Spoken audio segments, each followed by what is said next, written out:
Good evening, everybody. God bless you. God bless you. Listen, we are a little behind, but there's a good reason why that we are starting at the hour that we're starting, at the time that we're starting. So, welcome back to Seat at the Table with Apostle and Evangelist. It is the 9th of April, and I'm pretty sure everybody's a little ecstatic, a little happy from yesterday. I'm pretty sure some of y'all went set out on your jobs. Y'all had y'all 2, 3 minutes of fame from your jobs yesterday as the eclipse passed over.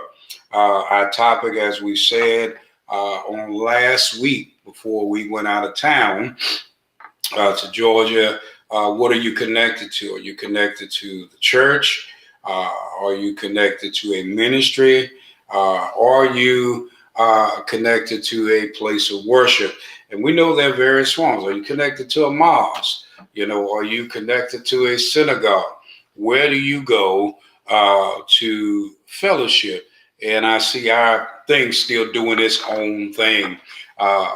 So when you look at it, no, this is not Bible class. I don't know why the thing didn't do what it was supposed to do. So tonight, that's what we are talking about. What are you connected to? The church, a ministry, a place of worship, a synagogue, a mosque. What are you connected to as far as spiritually, physically, mentally, psychologically, emotionally? Hey, cuz, how are you tonight? So we're getting started tonight, and we started this thing off last week. Evangelists had various definitions, breaking it down. You still have them? Can you pull them up? If you want, you can go and grab them real quick so that we can really get into this thing tonight.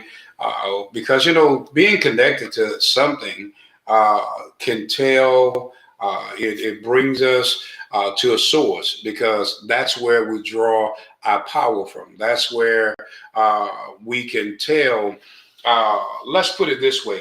Whatever you connected with is what you're going to draw off of. It's what you're feeding off of. It's what's feeding you. It's what's emptying into you. It's what's pouring into you. It's what has now beginning to mold you, shape you. So the old saying has always been, and we all know that the saying has been the mere fact that show me your company, I'll tell you who you are. Birds of a feather flock together. Paul said it simply like this here. He says, wherefore come out from among them and be ye separated and no longer touch the unclean thing. There's a lot of things that we find ourselves connected to. She looked at the word culture, custom, tradition, practice, as well as movement. When we look at the word practice, let me go there. Our practices, it tells a whole lot about our relationship in Christ. We did a whole lesson some years back when we had the ministry still in Georgia.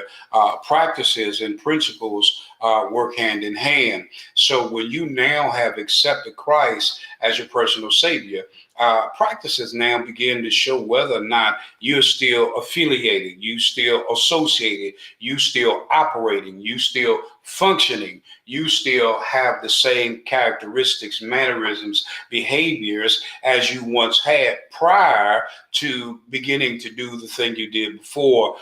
You under new management, the company's under new ownership.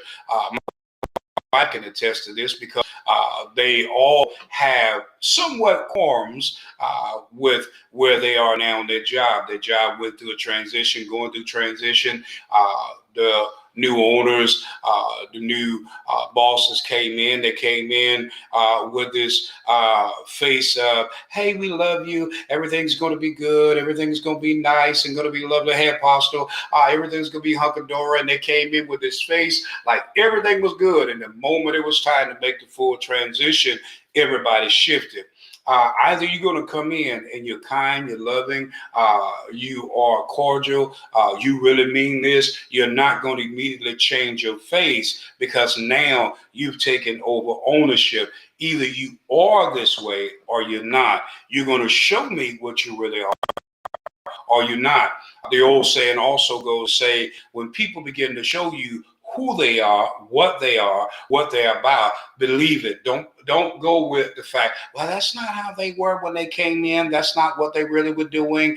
They really didn't carry on like that. No, they gave you a game face, and that's how it is. I know a lot of my friends that I played ball with as a child, junior high, high school, and in college. We were friends off the field, but on the field, well, we couldn't really be the friends that we really were because we was on opposite sides of the ball. Whether we played baseball, basketball, football, we was on the opposite side of the field. At that point, you're not my friend, you're my opponent. So I cannot be friendly with you because you got the ball, I got to get the ball. You're getting ready to score. I to stop you from scoring. So I can't be really friendly with you like I want to because, again, the tradition, the custom, the culture says this is what we must do. So at the end of the day, when we look at it and you look at custom and you look at culture, you look at tradition, it's what's passed down. It's what's customarily done. It's what's handed from one place to another, one generation to another. So our practices, we practice to become better.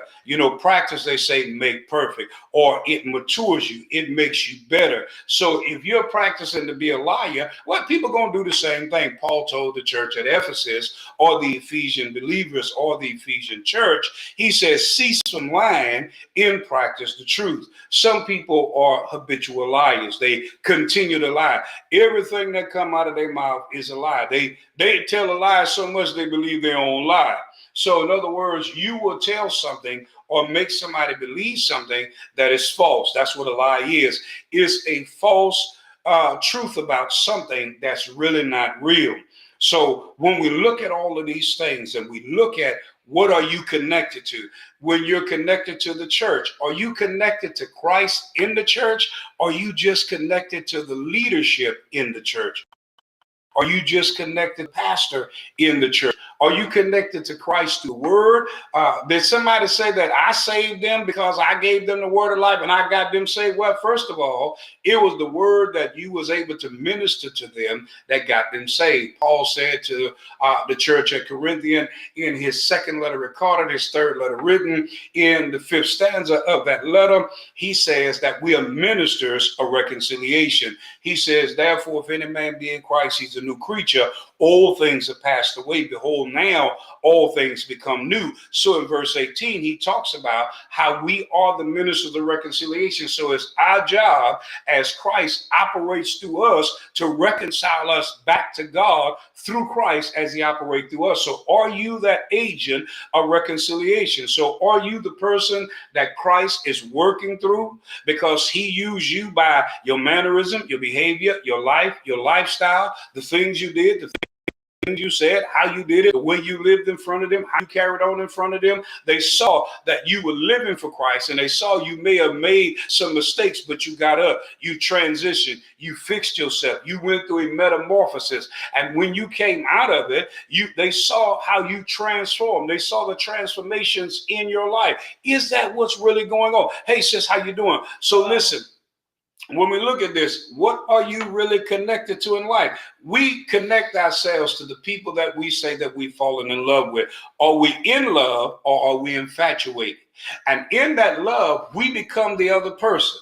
When we say we're getting ready now to become engaged and this person becomes our fiance, whether the man that has the fellow as a fiance, the woman that has the man as a fiance, now you're getting ready to go down the road of marriage. Now you have to become that other person. Do you really become your wife? Do you really become your husband? Have you really transitioned in becoming who they are? And are they really willing to become who you are in the manner of behavior, taking on your characteristics? Now they still a man, you still a woman, but y'all take on certain features of each other, certain behaviors of each other, certain characteristics of mentality, emotions, thought processes. Y'all begin to take on certain behavior characteristics in the way y'all do things, how y'all did things, the way you did it before. You don't do it quite the same way. How you actually manage things. You changed the way you were managing things before, because maybe the way you were handling things before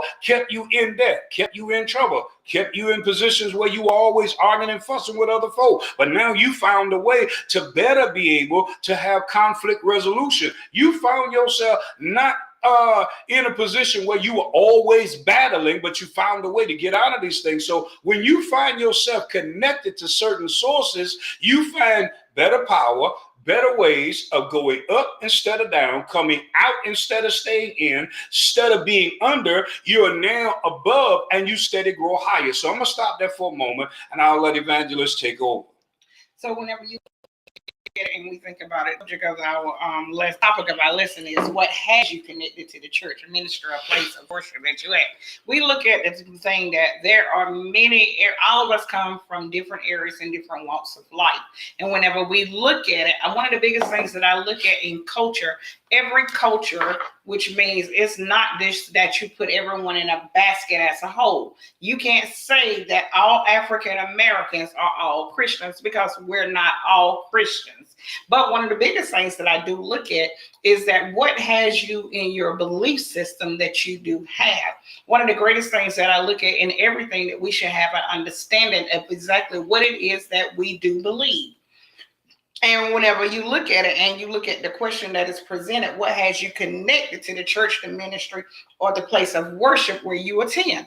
Mm-hmm. So whenever you look at it, now the thing of it is that we live in a time now that we all know that you should have your own personal relationship with the Father, right? Yes. So if we are talking about the relationship, what made you form that relationship? Because sometimes whenever we sit down and we talk and we teach and we preach and we tell you that you are the example of who Christ is that someone sees, and that we have to remember, because I remember a couple of years ago, you had taught on being an ambassador for Christ. Mm-hmm. When we recognize that we have ambassadors that goes to other countries that stand and speak on our behalf. So we have to remember that we speak on the behalf of what we truly believe. Mm-hmm. So if you're iffy and uncomfortable with what you believe, then why do you truly believe it?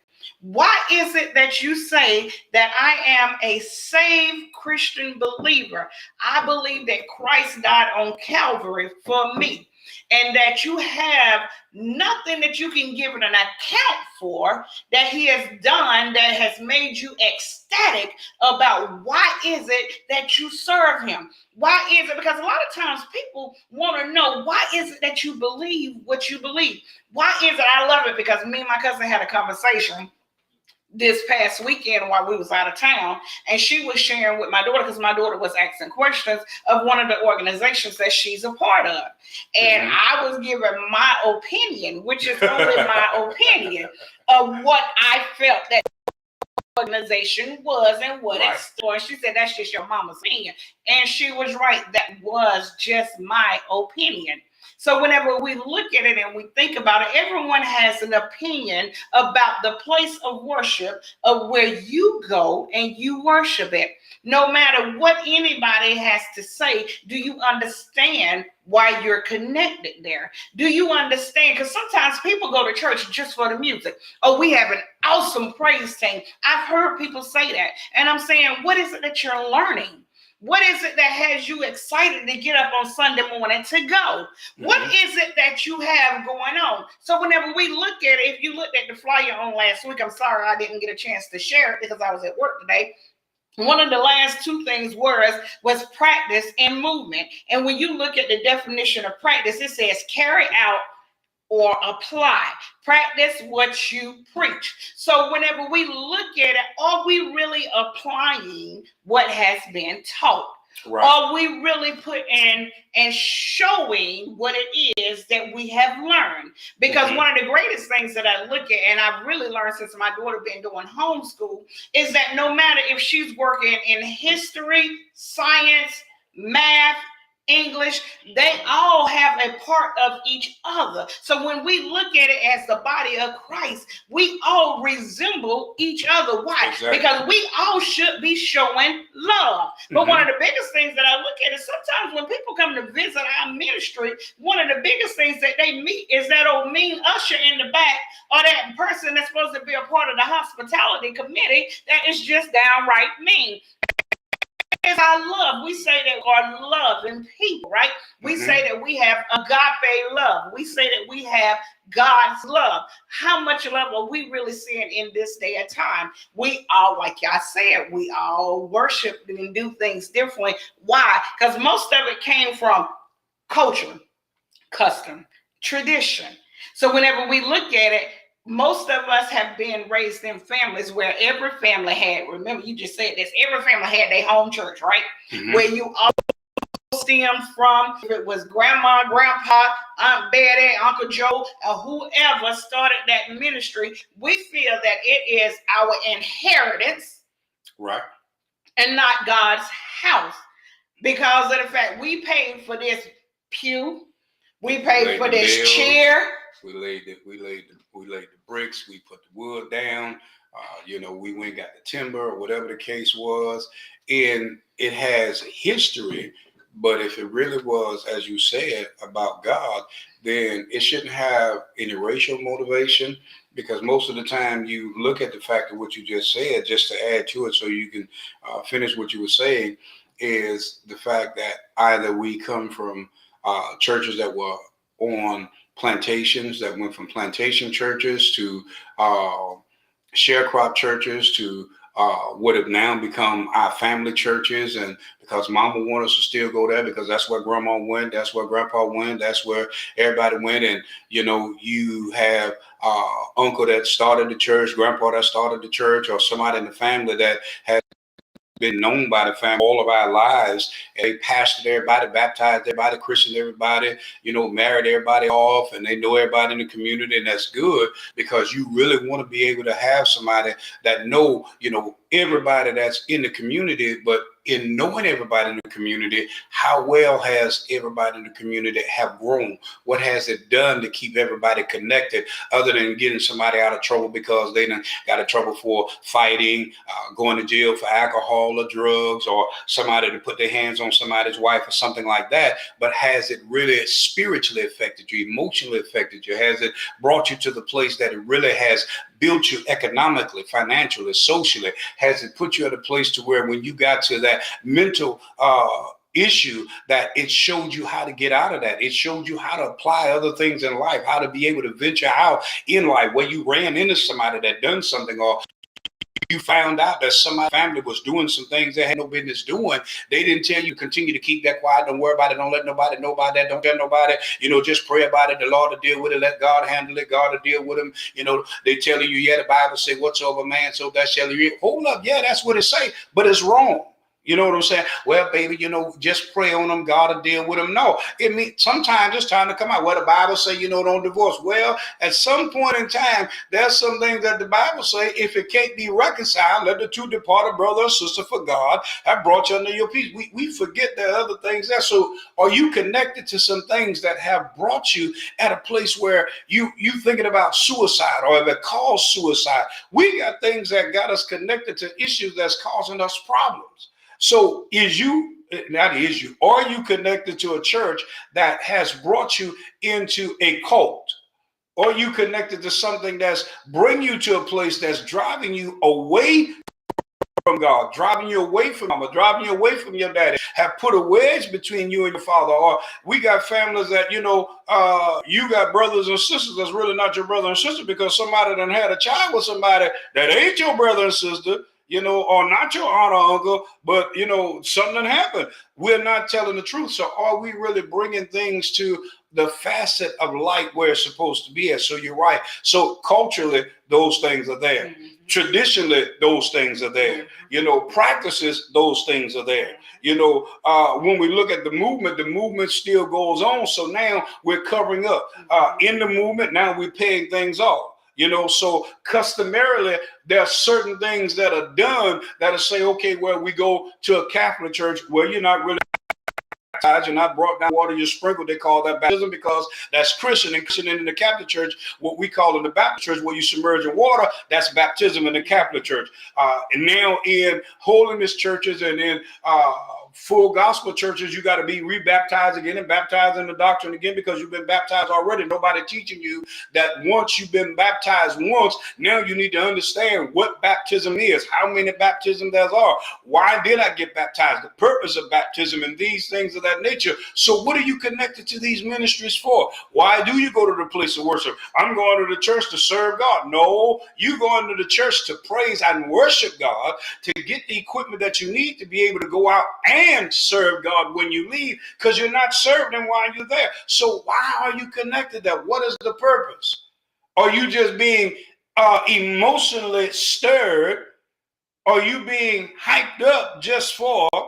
Are you going there to get somebody to give you a motivational speech? Are you getting somebody to tell you something that is showing you that, hey, look, the words say this? Are you going there to get condemned? Because the word, first of all, going to do all the convicting that you need. You don't need nobody to condemn you. You don't need nobody to convict you. The word going to do all of that. The Holy Ghost do everything else. You got somebody telling you, give me all of your money, but you ain't getting nowhere, and you don't see but 2 or 3 people look like they being blessed and nobody else being blessed. Am I showing you how to get up or stay where you are? Am I showing you how to get unstuck, or am I showing you how to be stuck, but I'm showing you how to get stuck when you first get there, but keep you stuck after you're there, because I just want you to give me what you got. Mm-hmm. Go ahead. Go ahead. So what has you? What are you connected? So you got to look at what has you connected, or why are you connected, or what are you connected to when it comes down to a church.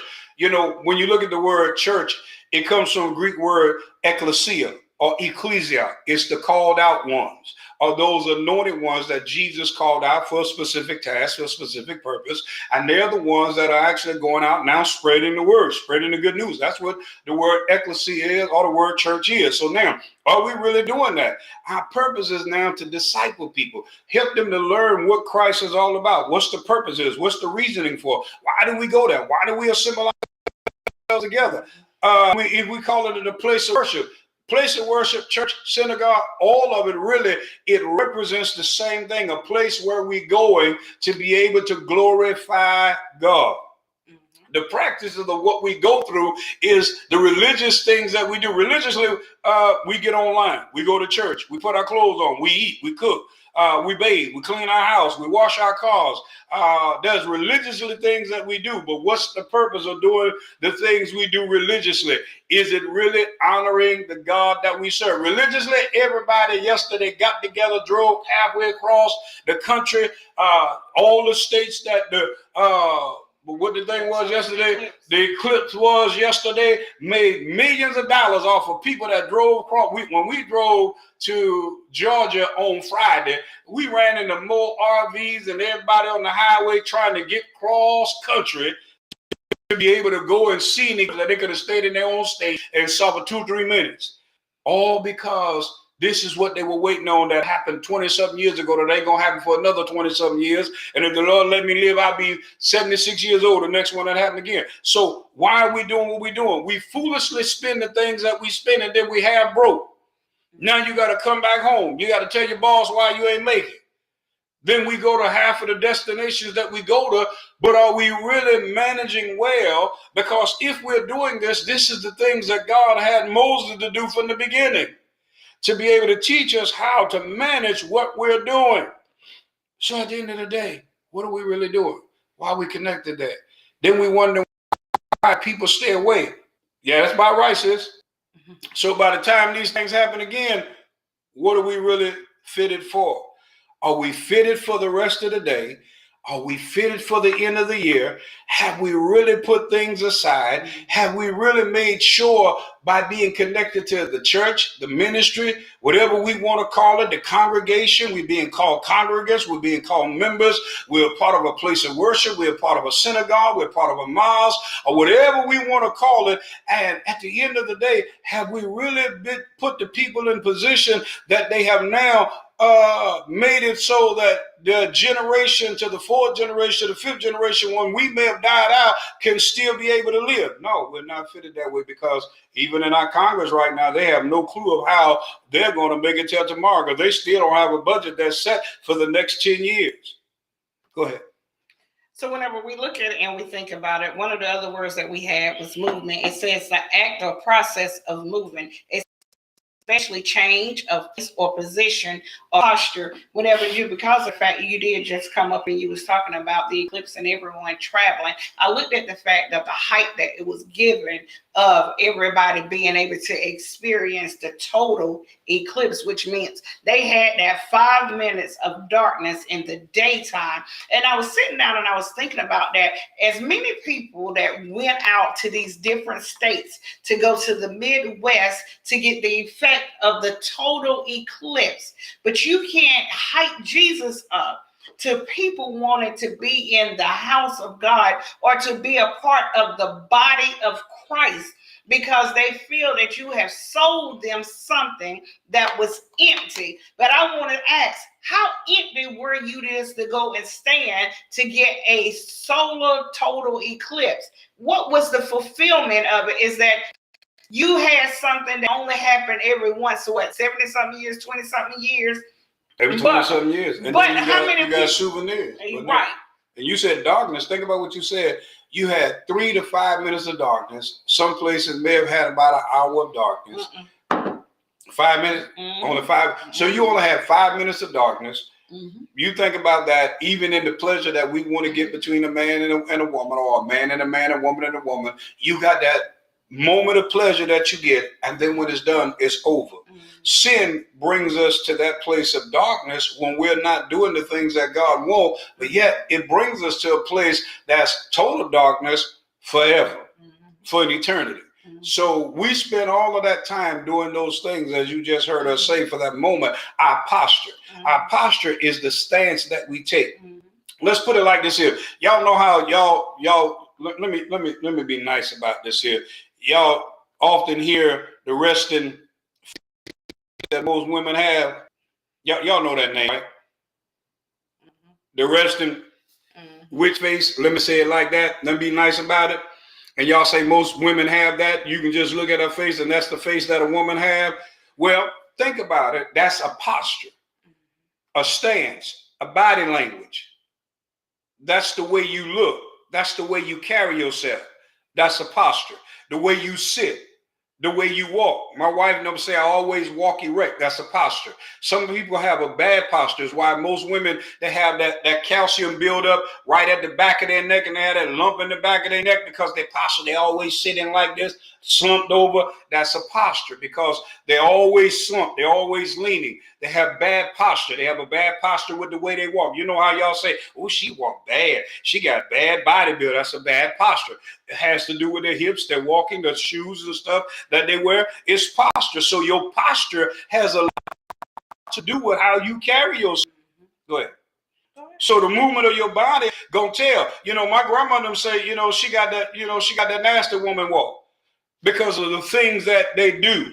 So it's the postures, the things that you've been doing, how you carry yourself, the manner in which you've been doing it in, the style of what you've been doing it. So it now affects the way your body movement is. So in life itself, when you look at a whole lot of things, the way you carry your lips, the way you put your lips on certain things, gonna tell what your posture is. And people gonna call you a whole lot of stuff. The way you twist your head, y'all women, y'all got the way that y'all twist your head when y'all got a problem with a whole lot of stuff. Y'all roll y'all neck and all that other stuff. Y'all know how y'all do it. See, I could only do that now because I got, before I had the surgery, I couldn't roll my head like that. But now I got them screws in my neck. I can do my neck like y'all. But you can't. Brothers out there that ain't had surgery on their neck, they're a woman. That's for joking purposes. That ain't against nobody. I said that because when you talk about movement, you get old, there's certain movements you won't be able to do. Then we got other kind of movements. What movement are you a part of? Is your movement is for better, or is your movement for worse? Is your movement to improve the way of life for everybody, or is your movement only to improve the life and lifestyle of a certain group of people? Have we ever really put that in thought? Even when we're connected to places of worship, synagogues, mosques, churches, ministries, fellowships, we're connected to social groups. We're connected to all of these things, whether we Masons or whether we're Shriners or whatever we want to call ourselves, whatever groups we're connected to. Are they really socially connected for the betterment of people, period?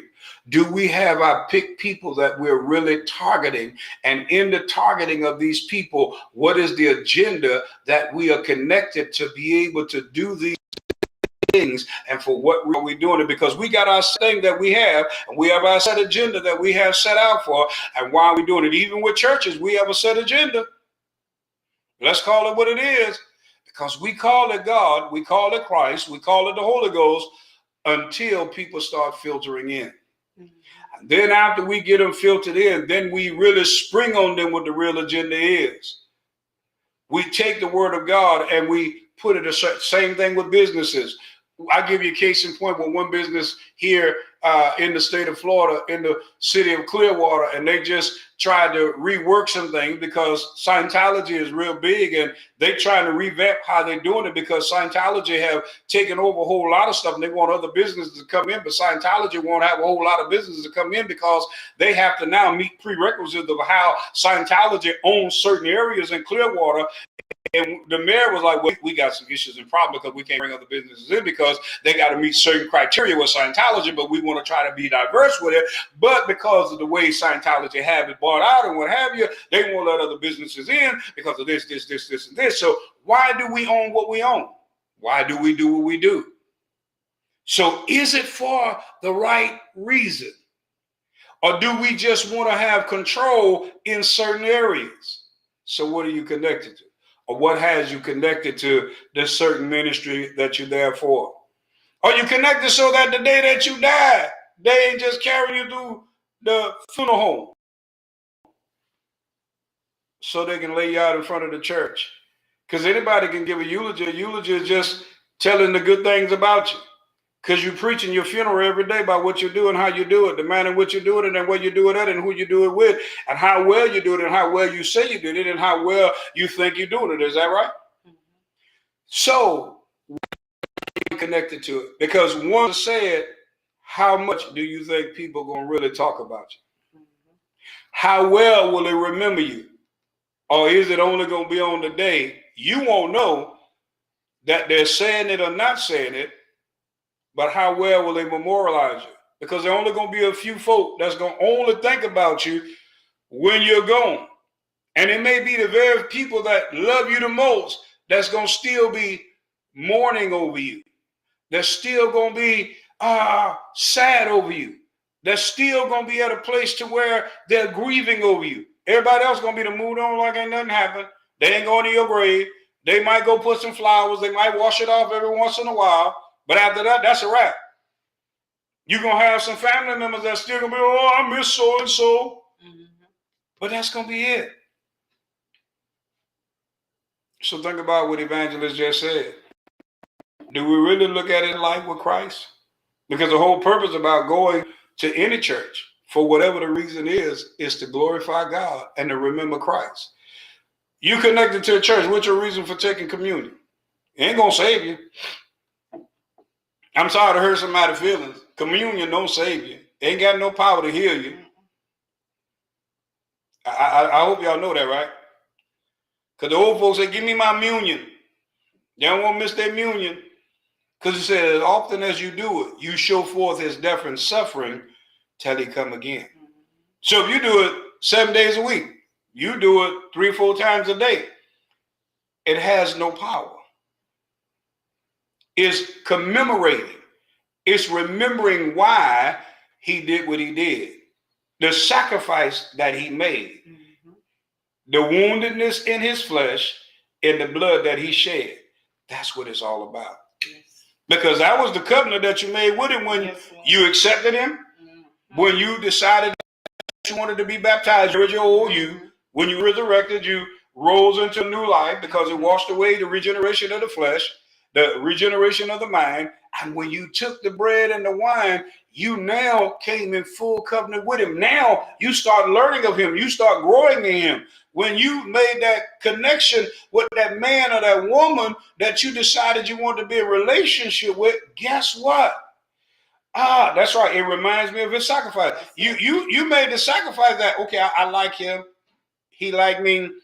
I need to get to know him. He need to get to know me. It's not just about our favorite colors, our favorite smells, our favorite places. I need to understand why they think the way they think, the reasoning behind why they think the way they think, understand them, not just what makes them tick, not what makes them mad. We need to grow together. We need to understand each other's minds. So we ain't just completing each other's sentences, but we completing each other. We make each other. I see me in them and they see them in me. I see God in them and they see God in me.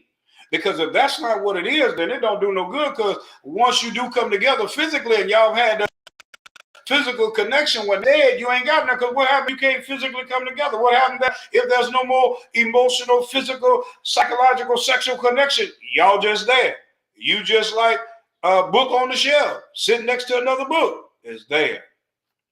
You just side by side, two books together. And until somebody open the book and read it, you got nothing. But what have you read when you open the book? What do you really know about them when you're connected to them? What do you really understand about the book? What can you go back in chapter 1 now that you're at chapter 100 in the book? And how can you really explain chapter 1 to chapter 100 that says you know about this book? How does the title fit chapter 100 now? What are you writing in your book? Because now there's some new chapters that are written because you've had hard days, you've had bad days, you had ups and downs, you had fusses, you had fights with words, you had bickering. Did you grow any in that? What did you learn about each other? What do you really know about each other now? What did you like about each other? The decisions that you made, the mistakes that you made. Can you capitalize off of those things because you're connected to each other?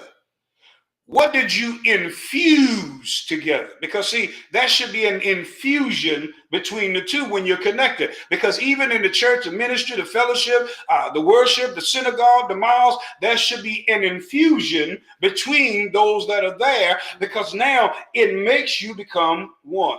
I'll leave that alone. That ain't one over everybody here because we got some smart people on here tonight. Cause my sister a nurse, and we got a lot of smart people, on here tonight. They know what infusion is. Go ahead, Evangelist. I'm sorry, I got carried away for a second. Go ahead. My brain just said pew, and then for a moment I was thinking about Dragon Ball Z, where Goku and Vegeta, they did the fusion. They fused together. They came together as one. They became one person, but they were two people, and they had to come up with one name. That's what happens when we become married. We become one. He said it's good for man to leave his father and mother and cleave to his wife, and the flesh become one twine. Even though we're separate, we become one. Fused together. It's a thing where we literally fuse without fusing, because we fuse our thoughts, our emotions. We learn how to really bring them together, because we have to really learn to change. The biggest thing in anything, even in the church, is that some of us don't want to change anything about our culture because we don't want to add them together, because, we now have to become relative to each other. We got to become relative to each other. So that's where the fusion comes in. We fuse these things together so that when there's children involved, whether you already have or I have, or we have children together, it's already fused together because your DNA and my DNA come together. And what happens, your chromosome and my chromosomes, your X and Y chromosomes, my X and Y chromosomes from your family, my family, what's already in me, they're fusing together. So whatever we got in us that ain't right, it's going to fuse in our child. Let me stop. So when you look at all of those things and you're connected, our child catches all of that. And you said this a while back. Me and you had an argument, and you said our children feel that they see what's going on, they recognize what's taking place, and it's affecting the children, and they are fusing whatever we do, whatever we say. They may not say nothing, but then later on, them jokers sure come back and use it against us, don't they? Yes, Lord. They find a way that they pit each other together, and they throw it right at us. So that, you know, whether it's emotional, whether it's mental, or whether it's manipulative, or whether they find a way to indirectly manipulate a situation to their advantage, or they throw a slide remark, they throw that slider ball in there, they throw that curve ball in there, they throw that sinker ball in there, you know, they find a way to do it. So they fuse together the things that we did. Or you find that they tend to mimic or mirror something we did indirectly, because our behavior, they now begin to carry out our behavior in front of us. And it's sometimes right away you realize it, but you see that you've actually infused your behavior with them. So that's what we call learned behavior. So when we're connected to whatever it is, whether it's natural, emotional, spiritual, and that's why we try to keep our kids away from certain things, whether it's in the book, on the internet now, mainly on the internet more than on television now. And you don't have to worry about cable now, because everything now is, you know, streaming. So you have to be very vigilant with what's going on, because it's so many things that can now get them connected in places that it teaches them more than you can teach them. So now you have to deprogram them. You know, you have to go and debrief them like we do, like we used to be done in the military. You have to debrief them. So now in debriefing, you have to find out everything that took place, where you was at, what's war zone you was in. If you wasn't in the war zone and you're getting ready to transition out, so now they have to go through all of the things, get you prepared to go in civilian life and be a civilian, and you still, you know, connected to a whole lot of things when you're in the military. Everywhere I go now, well, we know the reason why you act. Well, you act. My dad was in the military, my mom was in the military, my brother, you know, blah blah blah. So people know, even, you know, police personnel, you know, they see that you're conditioned in certain things. So you're connected still to a lot of stuff. So when you're connected to something, it's a source of power that you're drawing off of. So what are you drawing off of today? What you drawing off of tonight? So we're careful even when we come online, you know, what we're connected to. Even on my wife's job, working at the jail at Pasco County Jail, like I told y'all in the beginning, those that weren't known, they transitioned from one company to another company, and they came in, you know, with this how to do, you know, mentality, to taking over at midnight a week later. And now it's like, okay, y'all just stuck up and stuffy, and now y'all got this, where did you come from? That wasn't what you presented. And now you're like, we need y'all to do this, and y'all gonna do this, and y'all gonna do that. But you presented, it was all loving, and we're willing to help, we're gonna do this, and everything is gonna be like this. And now you're acting like you're trying to force us out of the door. But now you really need us to help you, because you tried to change everything in one walk, but you done found out, oh, you shouldn't have done that. Wait a minute, why did you touch that? And now you got a problem. Now you need us, while you were trying to tell us you didn't need us. So we have to be careful when we're connected to things, because we can really mess some things up. Ask me about it. Go ahead, Evangelist. So tonight, as we get ready to sign off, I'm sure everybody looking at my eyes. I don't work today, so I'm a little tired. That's why I was going with what I was saying at the end, because you know, it weighs on us so much. So whenever we look at it and we think about it, one of the biggest things that I keep in mind is that whenever we look at the world that's going on around us, we realize that a lot of things are starting to come out about the body of Christ, no matter what entity that we're in. You get what I'm saying? We know a lot of leaders have been caught up in different things. Some things were true, some things not, some things are allegations. But one of the biggest things is these things are not new. These have always existed. Some things have went on because of tradition. Mm-hmm. Some things have went on because of custom. Yeah. Some things have actually went on because of culture.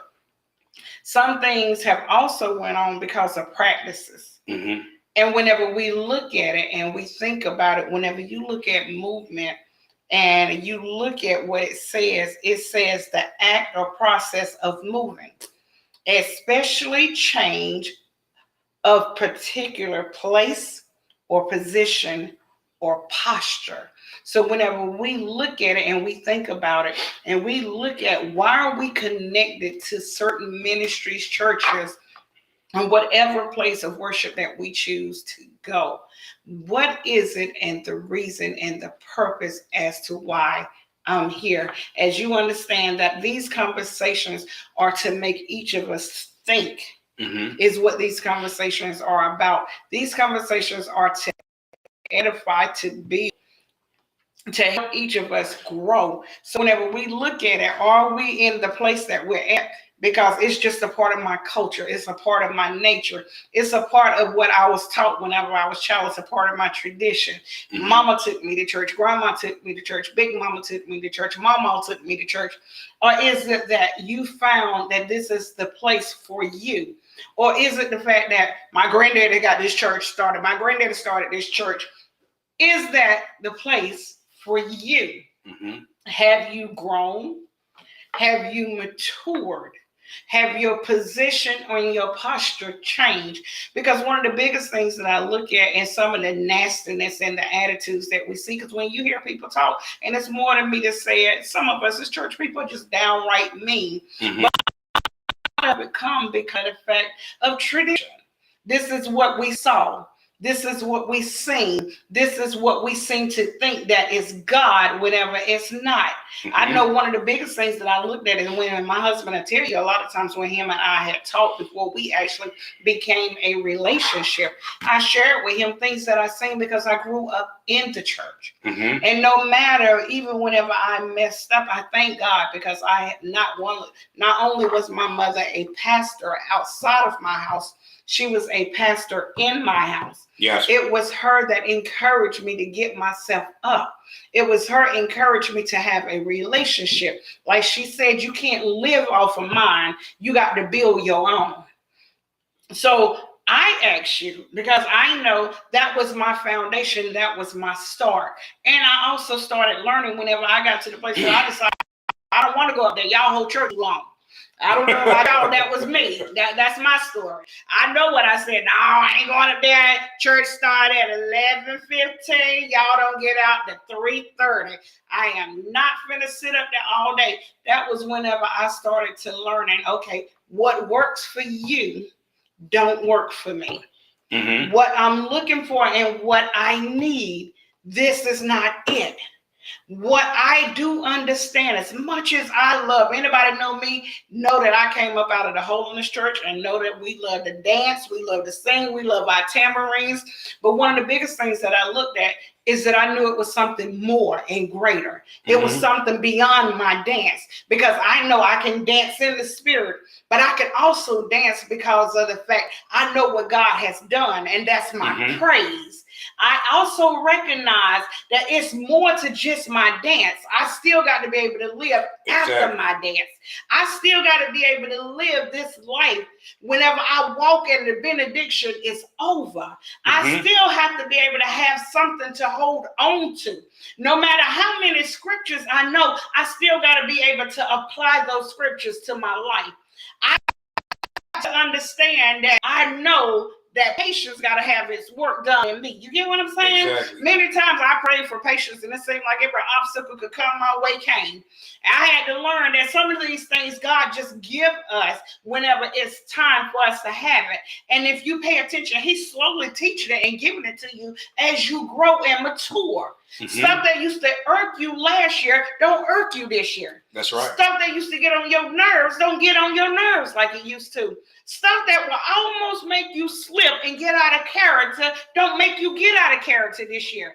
It gets you to the place that you know, wait a minute, there was a time this really would have pushed my buttons. There was a time that this really would have made me snap. There was a time I'd have walked away from the house of God if you handled me this way. There was a time that I'd have said that I don't want to be a part of nobody church. See, these are things that I said. I don't know your story. I only know mine.